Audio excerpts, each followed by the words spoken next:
So the aim of these webinars, how we thought of this project, and we think is quite interesting, is to educate you and raise some public awareness about different environmental topics.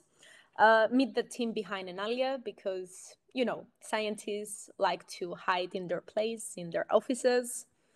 They don't really get involved with the public. So this is a way to get involved with you. You can meet our scientists and find out about our research projects, our work and impact. Lastly, but most important for us, we want to inform you that these webinars are kindly sponsored by the Salty Souls, a team that is very close to our hearts, and we want to express our gratitude tonight for the constant support of the world. Who is Chistiana? Chistiana is a marine science graduate from the University of Aegean, who later acquired a master's in oceanography, am I saying it correctly? Specialized in ecotoxicology. Oh my goodness. Okay. She's currently a PhD candidate in public health in the European University of Cyprus, researching communicable diseases transferred by arthropod vectors. All right. She has been a member of Enalia Physis team since April 2023 as a project officer, and she's doing an absolute quite a job there. I can vouch for that. Currently, she's involved in the project entitled Terrestrial Used Pesticides in the Marine Environment of Cyprus, Pesticides. You will often find her behind a PC monitor, typing for hours on end. Chistiana wishes Cypriots got more in touch with the nature and be part of our island's natural environment. Education, awareness, and knowledge can help Cypriots to become more invested in the protection of Cyprus' environment. So here is Chistiana with us. She's going to present weird but true facts of the Mediterranean sea life. Feel free throughout her presentation to write your questions on the Q&A section, and those questions will be answered at the end of her presentation. So I'm heading yours the floor. Thank you, Mariana, and thank you for the flattering words. But as I wanted to tell Bill, who's my uncle, and hi, Bill, and Suzanne, and Dorothy, and everyone there. Sometimes being a scientist is not just being out in the field. You have to also be inside, cooped up in an office, maybe sometimes writing proposals or managing a project, or just coming up with ideas of how we can help our environment. And that's actually my job in the office. And what I wanted to present to you is some weird yet true facts that I've come upon through my studies and working with, in marine sciences that totally blew my mind. And I chose some species that can be found here in the Mediterranean Sea. So to begin with, we need to see what is the Mediterranean Sea. As you can see in the map, it's an enclosed sea, and it's only natural way of exchange waters is from the Atlantic. And now with the passage of Suez, and it is a large area of 2.4 square kilometers that has an average depth of 1,500 meters. And the deepest part of the Mediterranean Sea is actually found in the Hellenic Trench, which is near Peloponnesus, right across the town Pylos. And it's 5,268 meters. And there's another one near Rhodos, not as deep, but still deep. It's one of the most important zones of biodiversity, food, and recreation for 160 million people that live along the coastline of Mediterranean. So you can imagine how important it is for the livelihoods and even to sustain these people that live in the coast. Furthermore, it is a host and a home of more than 17,000 different marine species, but it has been characterized as a sea under siege because of the extreme human pressure that it has taken for the past years. And this is a part of what we research is how much we pressure Mediterranean, both us and other biological or abiotic pressures that might exist, and offer solutions for that. We're not here just to do a research, we're also here to give solutions both to the communities, to the stakeholders, to the government, to actually maintain our livelihood here in the Mediterranean Sea.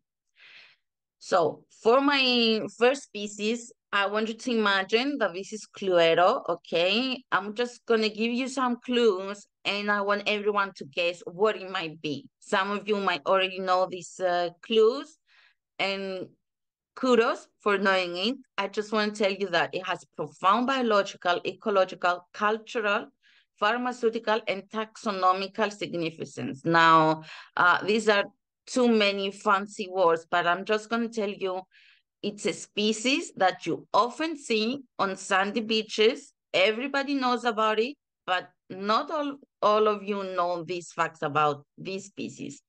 So one of them is if you cut an arm off, okay, it will grow a new one back. So it has the ability to regenerate.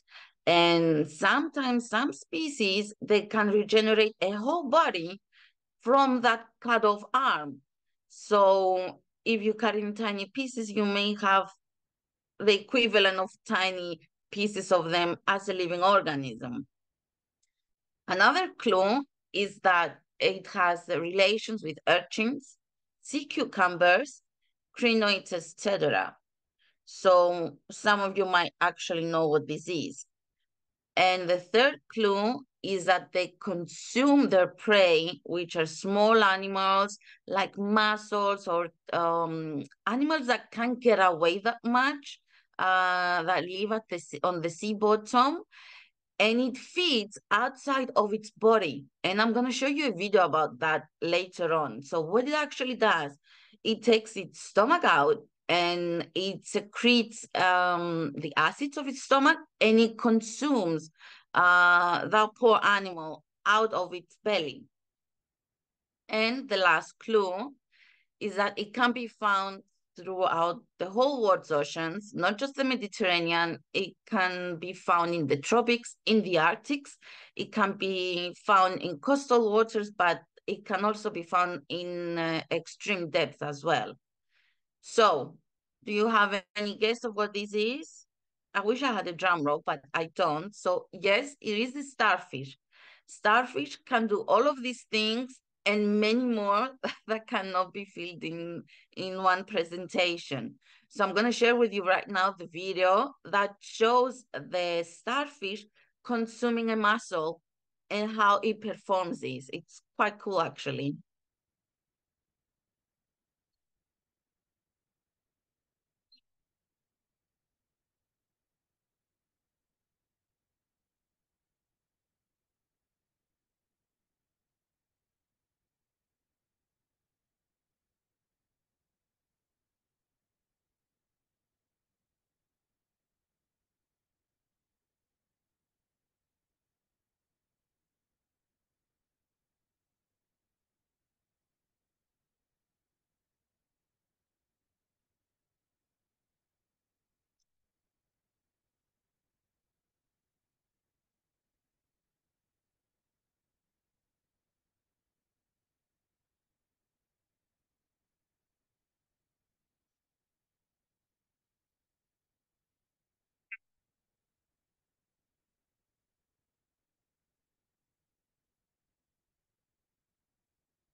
Quite cool, huh?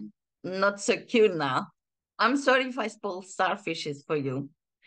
So for the next species that I chose, I actually quite love this species. It's been currently under the current it's been categorized as sentient being, which means it can feel, it can see, and it has intelligence. I'm sorry. First of all, gonna see some of the starfish that we can find in the Mediterranean Sea. All these photographs that you see, there are species that you can find in the Mediterranean Sea. They're not all these fancy purple colors and blue colors that you can see in the tropics, but they're as equally as fascinating as those. So let's go on to our next one. So this one is a true royalty because it has true blue blood. It loves tiny crevices and spaces and get cramped up. And sometimes he's a master in escaping. It has 3 hearts and 9 brains. Yes, that's correct. And it's a master in disguise, in camouflage, but also it can defend itself by squirting some ink. So I'm pretty sure you guessed that this is the octopus. So for the octopus, I just wanted to say that it has blue blood because like we have hemoglobin and we have iron, the octopus has copper, so it makes its blood blue. But I'm pretty sure that you never cut an octopus and say, "Oh my God, it's blue blood." No, because after it dies, because it lacks oxygen, the blue blood turns clear.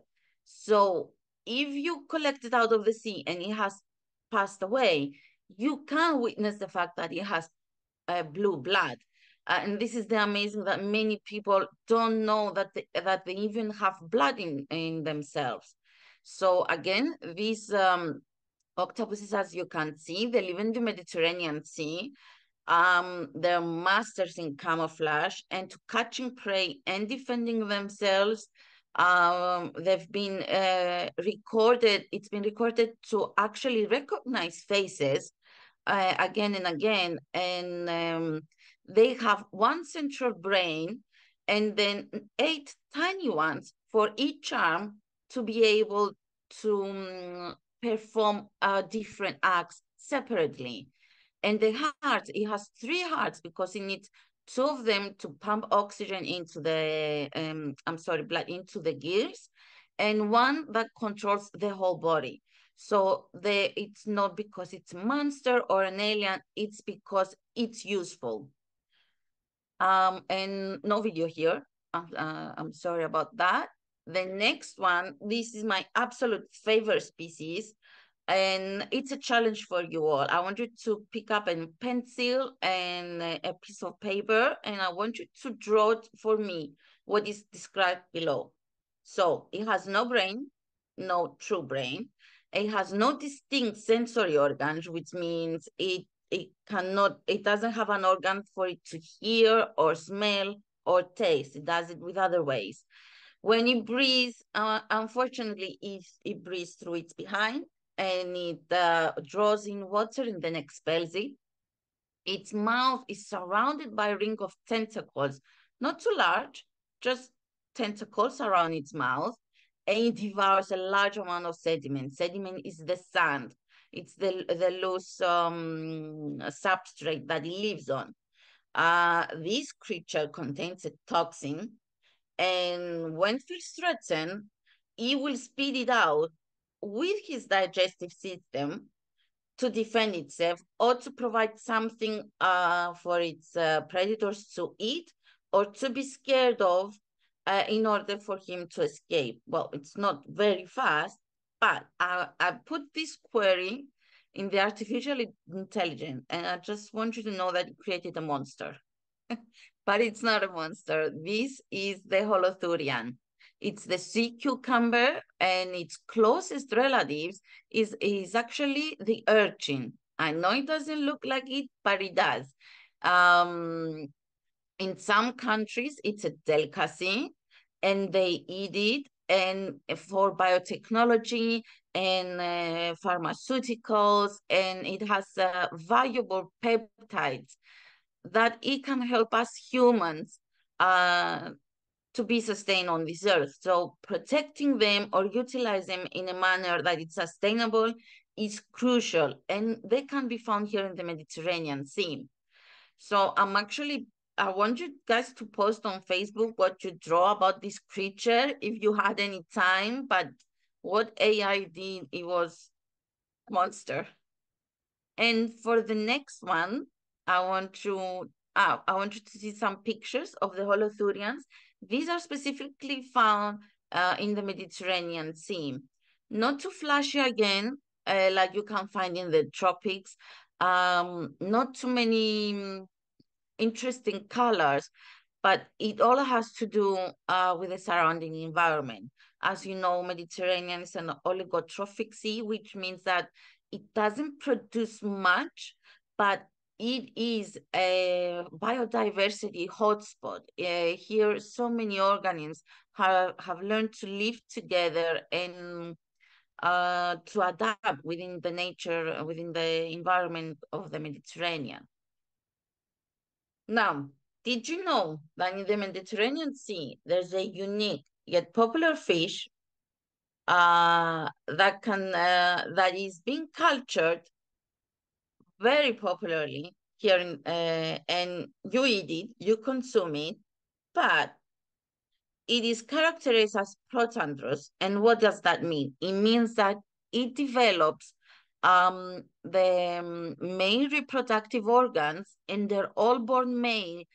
And then after the second or third year of their life, they can develop ovaries if needed. So it can have either the one or the other. But it's not hermaphrodite, it's sequentially hermaphrodite. It's first male and then female if needed. It's a uraline fish. And what does that mean? It means that it can live to a wide range of salinity, which means the saltiness of the water. It can live from 6 parts per thousand to 39. That is the Mediterranean Sea. So it can live up to the brackish water and to lagoons. And it can also be found in the Mediterranean Sea around Posidonia meadows, seagrass meadows. So it has this adaptation. And how does it have this adaptation? In their gills, they have some sites, they're called ionocytes, that they can improve or facilitate the mobility of ions like sodium and potassium in their body. And if it's too much, it's secreted, and if it's too little, it absorbs it. And it lives near sandy bottoms and seagrass meadows, and it's one of the most important environments and habitats, which means where this creature lives, we need those seagrass to maintain the species in the wild. And it also got its name from a golden line or band that has between its eyes. And its Latin name is Parus orata, and orata in Latin means gold, orus.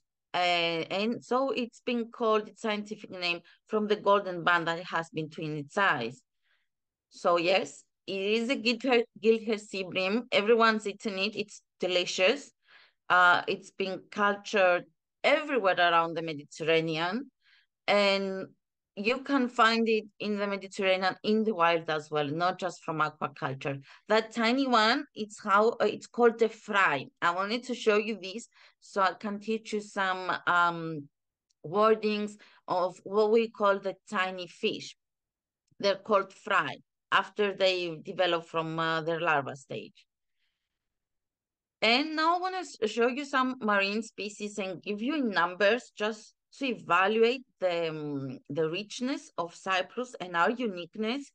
We have 304 species of fish in Cyprus. All of this is recorded. There's still more yet to be found. We have 32 species of shark that they either pass through or pass some time in the Cypriot seas, and 28 species of tortoise, which are the rays. We have 7 Cetacean species and 14 in the Levantine Sea. We have Cuvier's whale. We have the false orca killer whale. We have the monk seal, which is a very threatened species. We have the Monachus monachus, which is the Mediterranean monk seal. And Enalia is actively protecting all of these species that I've mentioned. We have two sea turtle species. They don't just pass by, they breed, they eat, and they hunt in our seas and our beaches. And we have more than 753 species of mollusks. Mollusks can either be squids or octopuses, or they can be nudibranchs or the seashells that you see in the shore. And I have some pictures for you from all the exciting and beautiful creatures we can find here in Cyprus. And more than half of these pictures belong to our senior researcher, Vasilis, and thank you so much for lending those pictures. And yes, some people do get to see these creatures up close, but passively never, ever interact with them. And that's from me. And thank you so much. And thank you for being here with us. And I also want to thank our sponsor, the Salty Souls. Check them out. They're amazing. Thank you so much. Thank you, Chistiana Moon. It was a very fascinating presentation, I would say. The way you did it, it was very interactive. And I bet everyone was curious to find which one was the animal at the end. I have two questions, I think. I will give some time if they have any questions and they're thinking about, so they can write it. Definitely. The first is regarding the starfish and the holothurn. Is that right? Holothurian. Yes. Sea Holothurian, cucumber. yes. Just say sea cucumber. No one's Okay. technical here. Where can we find those in Cyprus, if you know exactly? And if they're like dangerous or anything? I think starfish no, but I'm not sure about the other one. The So holothurians, the sea cucumbers, no, they're not dangerous at all. You can find them on sandy beaches, but they move around. You can find them very close to aquacultures, and they have been correlated to be like the cleaners of aquacultures as well, because they eat the sediment and the sediment, which is the sand, and they process it in their body, and they take all the nutrients and tiny microorganisms that live there, and then they take it out from the other end.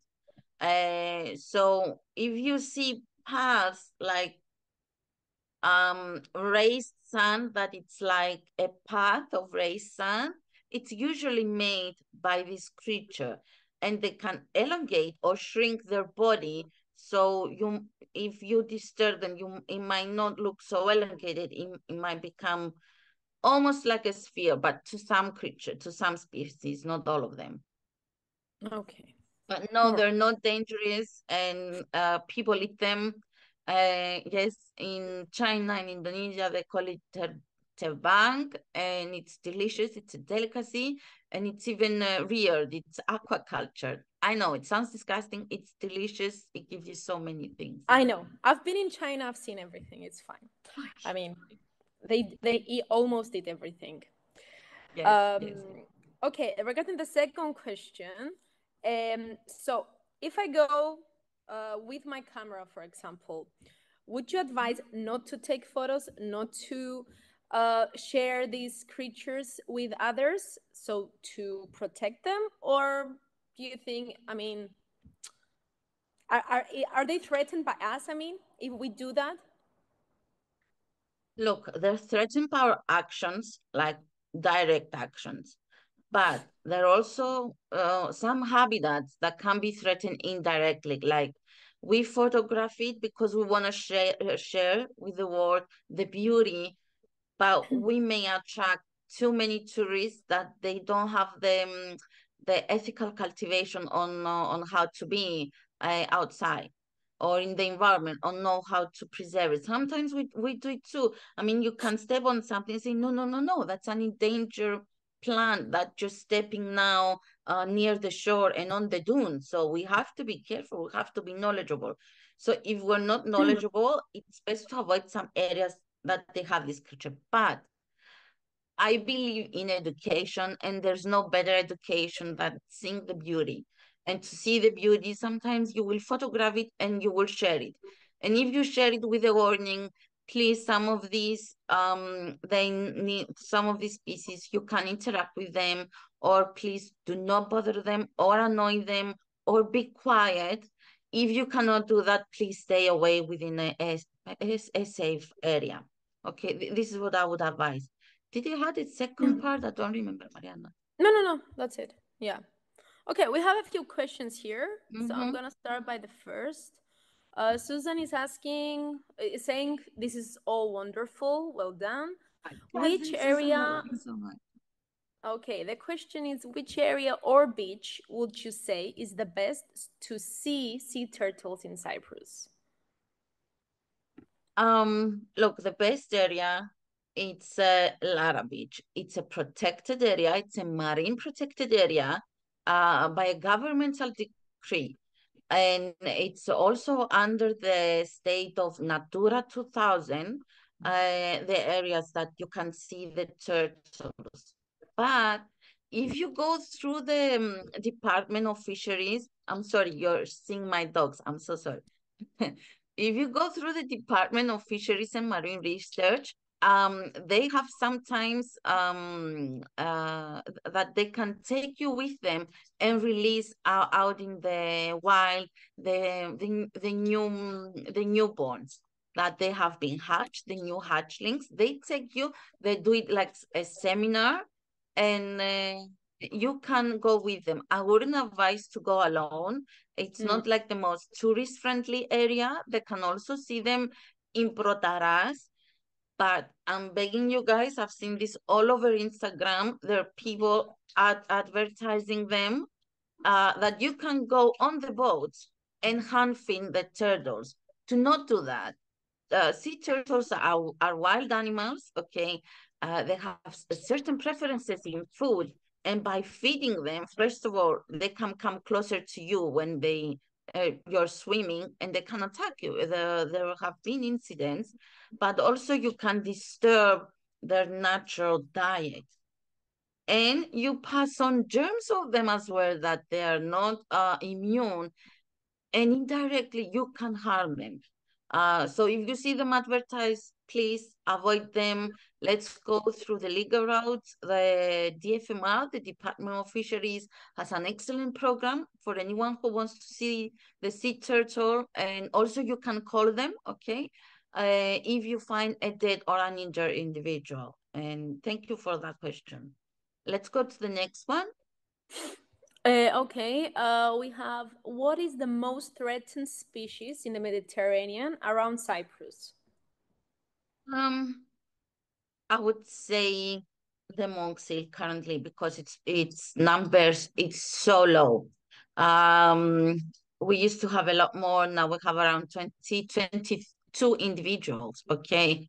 And here in Cyprus, unfortunately, we've had a culture where it was called the Gorgonui, or the Little Mermaid, and they would take him into fair. They would capture them while they were not even a month old, the monk seals, and they would take them and travel them around just to show them, just for a ticket, but they were very poor times. I know it creates some emotions, but they were very difficult times back then when this was done. And tourings and disturbance and alteration of their habitat has made it difficult for them to survive. Also real estate, I would say, with the situation in Peya. Yeah. Yes, yes, and it's not just that; it's our behavior of wanting more, um, and to the coastal development that we do around these areas. and then they yell, "Oh my God, we've been flooded," or "Oh my Yeah. God, my house has been ruined." Yes, if you build it near the shore, this is gonna happen. So nothing good comes from developing the coastal areas. And several Okay. species of sharks they are endangered in the seas, in the Cypriot seas, because they can be caught as a bycatch during fishing activities. And bycatch is what actually threatens most the species that we have that are not for fishing. Also for amusement, but that's another story. Oh, Um, yeah, let's move on. Okay, Lillian asks, can the sea cucumber be used for medicine? yes, for medicine and for cosmetics, and everything that you can think of. It has a lot of collagen. Yes, I know it sounds disgusting. They are disgusting. I give you that. But they're amazing. They're amazing because they have the most simple feature, like they're cylindrical, nothing else. It's one goes in, one goes out. That's it, but they're so valuable for pharmaceutical, for medicine, for cosmetics. They solve so many problems for heart diseases. They've even been tested for cancer. I mean, I can go on for holothurians forever. And they're extraordinary. Nice. Didn't know that. Okay, another one. Are there any citizen science projects running in the marine environment in Cyprus? They are not from us currently. Of course, whenever we can, we do it within and among the fishers, because we conduct a lot of research in fisheries. Um, we have an issue with citizen science here in Cyprus. We are not motivated enough. And I think it comes from the lack of education sometimes. Um, and it's very hard to keep them engaged. Of course, other organizations, STEAM organizations, they conduct citizen science programs that whenever you see an injured shark, for example, you can report it. Or if you see, there are programs that they're running for citizen science. From my experience, we need to take it up from the beginning. We need to educate. We need to put some knowledge in people's minds. Then it comes to alter behavior and like better behavior. We don't want to alter it to be a worse behavior. And that behavior will generate the citizen science. And the end game here is that we will have the monitoring be done by the citizens in collaboration and cooperation with the scientists, and they can bring together to have data that will help these creatures and these species to be conserved and protected. It's very important, but I don't think Cyprus is there yet. If anyone has a program, a marine science program that wants to share with us here in the comments, in the Q&A, please go ahead, share your program, and so we let everyone know and they can participate in every way they want. Great. I think that's not a question. Mr. Yanis here says they're under investigation several compounds that have been isolated from sea cucumbers. And Yes, just for the yes. discussion, the name Holothuria firstly reported by Aristotle, he says. Ah, I didn't know that. Me neither. Yes, Yanis is absolutely right. And the research here in Cyprus, unfortunately, we lack capability and capacity building in Cyprus in marine sciences. And this is why we want to develop the education in secondary schools and progressively to higher education. Because through marine creatures, you can build a very good pharmaceutical industry here in Cyprus. And they are underdiscovered and they're underappreciated as well of what comes from the sea cucumbers. But as Yanis knows, it comes all to money, okay? Because without funding, sometimes these things cost, and we don't have money to fund the research.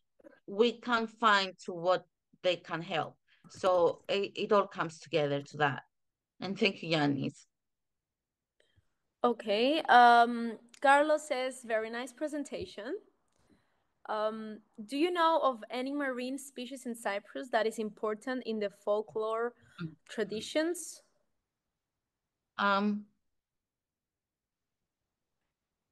Can't think of anything right now. Marius, can you help us with that?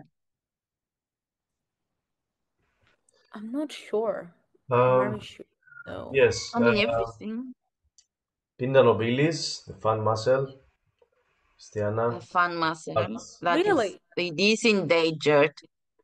It is it's an endangered species, and it was part of the culture of the diet of Mediterranean people, not just Pinna nobilis.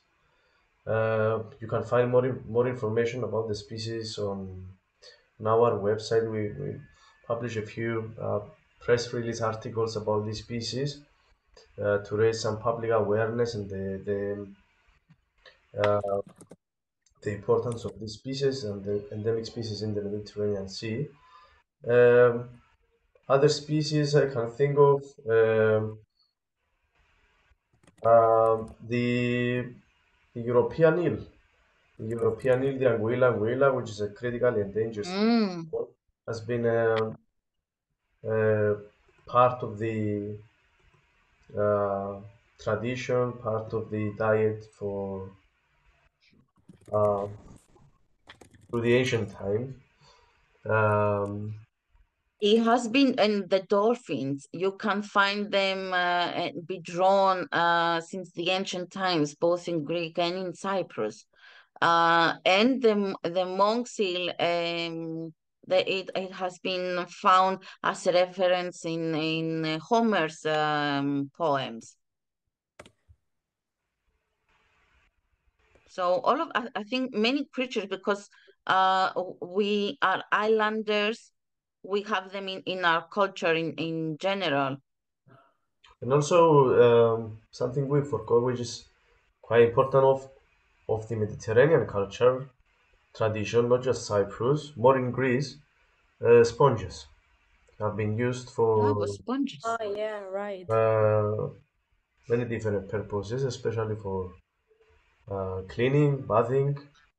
Yes, and it's Yes, also, as you mentioned, for holothurians, is one of the species that is used for medicine um, and for many other purposes, for biotechnology. yes. True. Great. I think we have one more question. Yes, we have one more. Nuria says, thank you so much for these warmest regards from Menorca and carry on the good work. And Becky says, thank you very much for the presentation. And she's asking, how are the monk seal numbers now compared to the past? Can we salvage the species? I think we're at the point where we can say that we see the efforts of their conservation and protection flourishing. By 2009, like before 2009, the species number here in Cyprus was it was overwhelmingly low, extremely low. And then studies, researchers, I believe from excellent scientists that we're very proud to have here in Cyprus, they provided the research and the data in order to protect the species and its habitats. So that has flourished now. We've had new births, I think, last year, and we now have 22 individuals. Around the world, I don't believe there are more than 600 to 700 individuals all around the world. So you can imagine how low the numbers now are. Christiana, I just want to add something to the monk-seal topic. I just want to mention that the species a few years ago was listed as critically endangered in the IUCN Red List. A few years back was classified as endangered, and just I think it was 2 or 3 months ago, the species has been classified again as vulnerable. So, which means that the species is doing quite well, the populations grew, and is not at the risk of extinction. And just to add to Yeah, what Nicolas is asking, is the main cause of their decline? the main cause of their decline was, not now, um,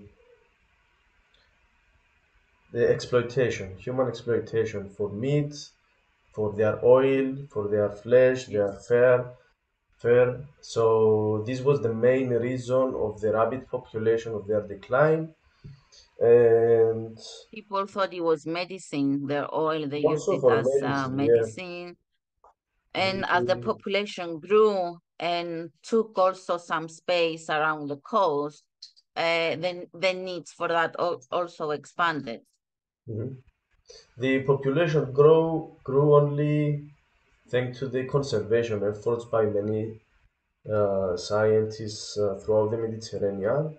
Now, the main threat they face, the species, is the depleted biological resources, which they are in competition with humans, fisheries, and there are some cases, not in Cyprus, in not so in Cyprus. We don't have such so many incidents, but there are many incidents in Greece of monk seal bycatch on fishing gear, which may lead to injuries and even death from drowning. But now the species is doing quite well, and we hope to see more in Cyprus in the future. I Great. see a very interesting fact here that Sarpa salpa is a hallucinogenic fish that was used as a recreational drug in the Roman Empire.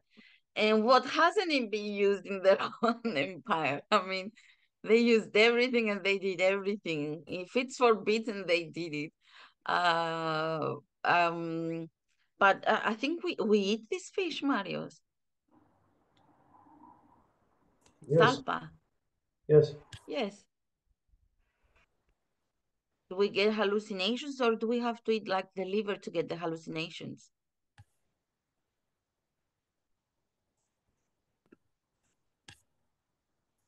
That's very interesting. Thank you so much. Everybody wanted to fill in the gaps on interesting facts, I guess. So That would be amazing if Mariana, you can make a post and have everyone post their own fun facts that they know. That would be amazing because it's what I tell everyone that being a marine scientist is not about knowing it all. It's about finding out about them. You never know everything. You learn every single day. You remember yesterday I told you, oh my God, I learned a few new things now that I'm doing the presentation. Who knew? So this is actually the cool part of our job. While trying to present something, we get to learn some new things and tell some other people. By the way, I want to apologize about my dogs. They're very naughty right now. they're fine, they're fine. I think at Enalia Physis, you're learning every day something new. It's because you guys are amazing at what you do and you put a lot of effort, a lot of hours, I would say. and you have the passion of a scientist, because I see what you do every day. I really appreciate your work. Even though I'm a part of the team, this is, yeah. Okay, I'll stop here. Thank you, Chistiana, for doing Thank you such for an amazing having work. me. And thanks everyone for actually devoting their Friday afternoon to listen to us and raving about the marine environment, how much we love it, and we cannot just get enough. I mean, just the getting paid is just a bonus. We will do it anyway. Nothing can keep us away from that. But thank you so much. And I hope you learned something. And if you want more weird or true facts, or if you know some, post them on Facebook, get the conversation started, do your own education raising and awareness raising on your own. Each one contributes a lot. So thank you so much. Make sure you follow us on Facebook, on Instagram, on Twitter, whatever is fine for you, to make sure you have the links and all the news and you're updated. And of course, the best way to stay updated for our news is also our newsletter. So we'll see you next week. Thank you very much. Good night. Bye. Thank you.